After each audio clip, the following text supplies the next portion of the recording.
Es saprotu, ka tas nav attaisnojums, bet ja kaut kā man izdevās sev piedot to pirmo abortu, jo tas tiešām bija, varētu pievilkt tur to medicīnisko pusi, tad otrs aborts tur nekāda vairāk nebija tādu medicīnisku problēmu, kāpēc lai nē.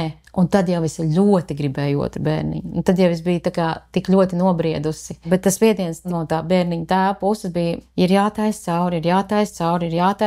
Nekādi mani argumenti, ka varbūt man pēc tam vairs nevarēšu būt bērni, kad tas tomēr taču ir ļoti liels risks. Es īstenībā vairākas reizes pieņēmu lēmumu, es neko nedarīšu. Atceros, ka es gāju pie doktora un es teicu, vai jūs nevarat man kaut kādu izziņu iedot to, ka man nedrīkst taisīt abortu? Es visādi mēģināju to apiet. Es atceros, ka es ar meitiņu vēl runāju, ka tev būs brālīts vai māsiņa, un es tik ļoti gribēju to bērniņu.